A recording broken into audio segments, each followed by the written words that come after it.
Hello, and welcome back to the Self-Actualization in the Age of Crisis Chapter Summary Series. I'm your host, Ron Rivers, and in today's episode, we're going to be exploring Chapter 0, Section Birth Lottery and Event Chains. So let's start with a statement of fact.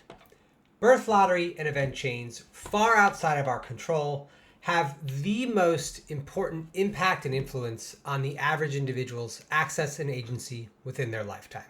Consider a child. So all of us share in the extreme vulnerability of being young. We're born into a world to parents whose intentions are yet unknown.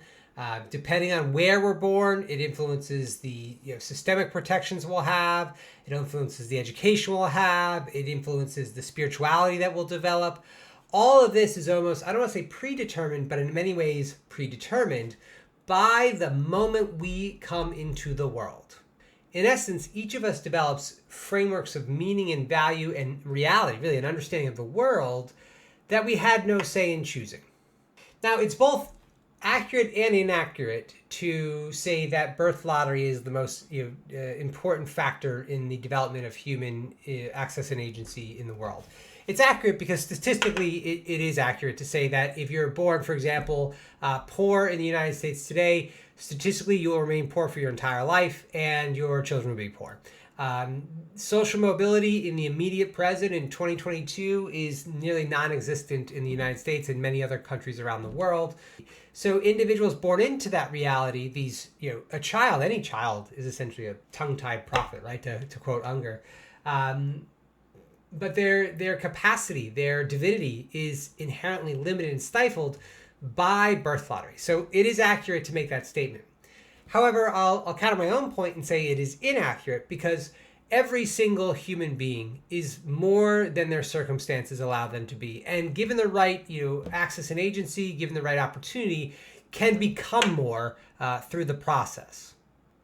Now, collectively, we really struggle with birth lottery as a means of social organization and, more importantly, a distribution of advantage. And it's really a system that was set up in a human time experience far distant from ours in our immediate present, with a world full of unknowns. The real struggle that we inhabit and why systemic actualization is a necessary component of our spiritual project is that birth lottery as a justified means of social organization is embedded in all of our systems. It's embedded in our political systems, our economic systems, our legal systems. So when we talk about birth lottery, it's not just through the conceptualization of the immediate present of the child being born and their circumstance, but more importantly, their specific binding to a class and caste throughout their life. Growing up in systems of justice and economics, for example, that have different rules for the wealthy and the poor. So this is something that we really struggle with. It is legitimized, and I really want to emphasize this, because the vast majority of our systemic organization has been influenced by the salvation religions. The idea of heaven, for example, is innately hierarchical in nature. The idea that divinity exists beyond death, right? It's inaccessible in the present. It's only available after we die, so it's never actually accessible.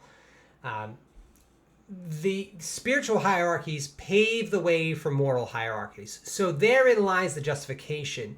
And therein also identifies why the salvation religions are inadequate frameworks of meaning and value for our immediate present. They do not meet the needs of the moment because they reinforce birth lottery as the highest priority within the determination of human access and agency. The text explores in more detail about why birth lottery is essentially a system of perpetual disadvantage. Self-actualization in the age of crisis is in many ways a rejection of the hold that birth lottery plays on the human existence in our immediate present.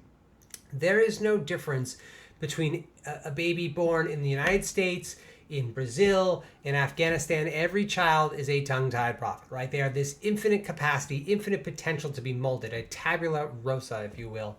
But our circumstances dictate that not to be the case.